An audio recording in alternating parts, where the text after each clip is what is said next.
Bonjour à tous, voici ma première vidéo officielle de la chaîne. Aujourd'hui nous allons voir ce qu'est le Bitcoin, ce que sont les crypto-monnaies et leur fonctionnement.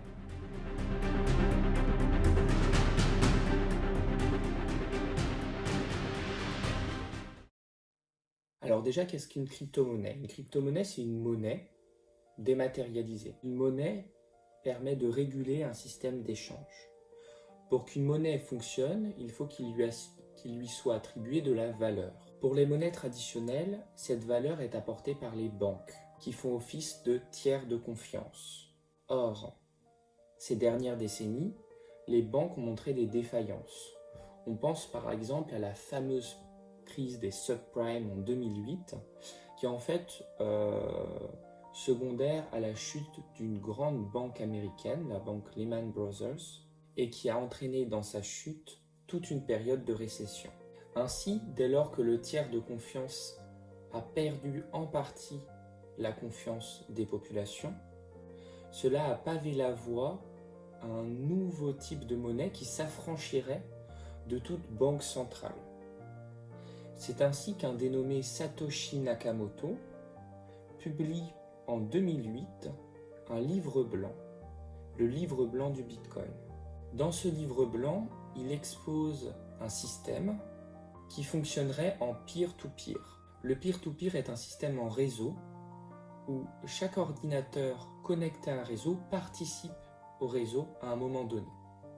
Historiquement, le premier exemple d'un tel type de réseau a été apporté par Napster, qui était un logiciel d'échange de musique qui fonctionnait en l'an 2000, mais qui a été fermé par les maisons de disques du fait d'un non-respect des droits d'auteur.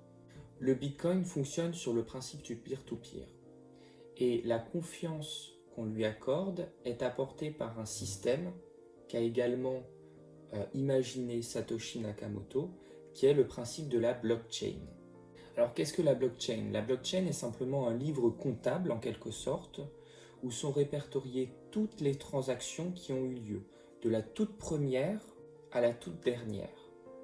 Pour la fun fact, le premier achat en Bitcoin a été réalisé le 22 mai 2010 par un développeur pour l'achat de 2 pizzas qu'il a acheté pour 30 $, soit l'équivalent de 10 000 Bitcoins à l'époque, qui vaudrait actuellement plus de 168 millions de Bitcoins. Donc depuis, le 22 mai est surnommé le Bitcoin Pizza Day. Satoshi Nakamoto a pavé la voie à beaucoup plus que simplement une monnaie décentralisée.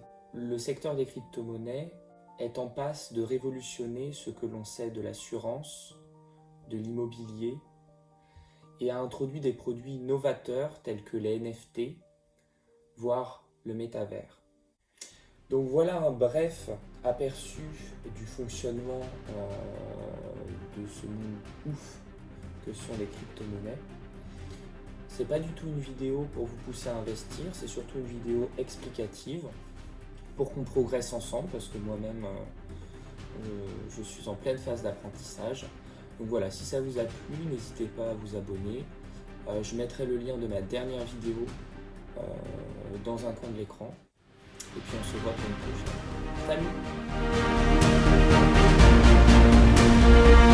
Salut!